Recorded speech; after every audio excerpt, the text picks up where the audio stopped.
So I was relatively late to the From Software games and the Souls-like genre in general, but that changed when I finally picked up and got into Elden Ring last summer. Since that time, I've lovingly slogged my way through the lands between and the many intense bosses you face along the way. And while I'm just starting off my run through the Shadow of the Erdtree DLC, and with Night Rain right around the corner, I thought it'd be fun to reflect on some of the lessons I learned, and I'm still learning over the course of playing this amazing game. First and most obviously, you really have to get comfortable with death and failure. Now this will be old news to anyone who has played these types of games before, but you're gonna die a lot. So you may as well get over that fact and use each death to your advantage. That's to say, death and failure is never the end. It's truly part of the process of learning and improving at this game, which is a great lesson to carry outside of the game as well. Next is one that my friend told me shortly after I started playing, and that's to remember that there is no time limit.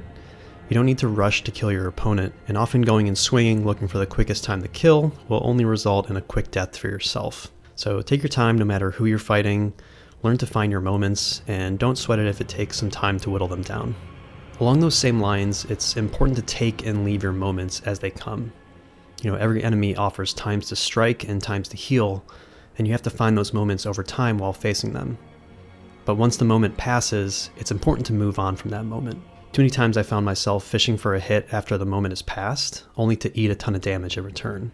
Similarly, I could be a hit away from death and desperately looking to hit my flask, but doing so at the wrong moment may result in what I was looking to avoid. So sometimes you just have to recognize when the moment has passed and simply try to survive until the next moment presents itself. Now, something I learned later on, towards the end of the main game, was that you really have to face your fears head on. Some of the enemies and bosses can be extremely intimidating, especially when you're trying to find those safe moments to hit or even just get close enough to hit. But it's important again to embrace failing and find the courage to just go in and try things out, no matter how hopeless it may seem at first.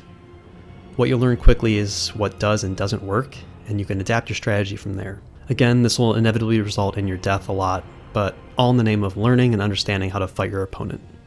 Now on the flip side of that, another lesson is that sometimes you just have to run away.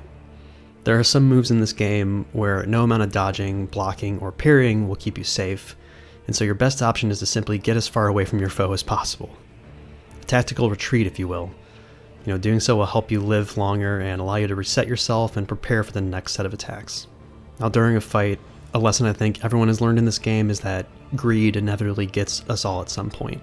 You may notice after minutes of an intense fight that your enemy is only hits away from death, and naturally you'll want to start swinging in hopes of finishing them off, ignoring any previous lessons you might have learned and whatever might be coming your way, only for them to turn the tables and take you out before you could land that last hit.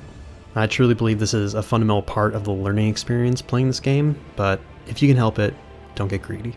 At the same time though, everyone gets lucky every once in a while.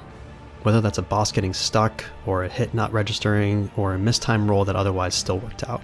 The moments are rare, but when they do happen, it in no way diminishes the achievement of your victories. You take what you can get with this game, including any of the lucky tries. But sometimes the luck just isn't happening, and you can find yourself stuck on a boss or area of the game for hours.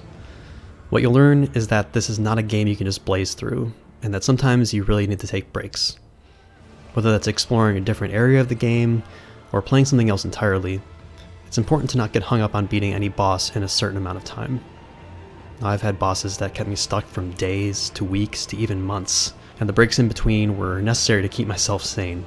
But in time, I found a way to get past every wall so far, so it's really a matter of taking your time, pacing yourself, and taking breaks when you need them. And when you do finally break through that wall, I found that there are few feelings more satisfying in gaming than that. So don't beat yourself up or wear yourself out. It's all part of the process. Just keep going. And that's all I really had for today. If you have any other lessons you learned playing Elden Ring, I'd love to hear about them in the comments. Otherwise, thanks as always for watching, and good luck out there.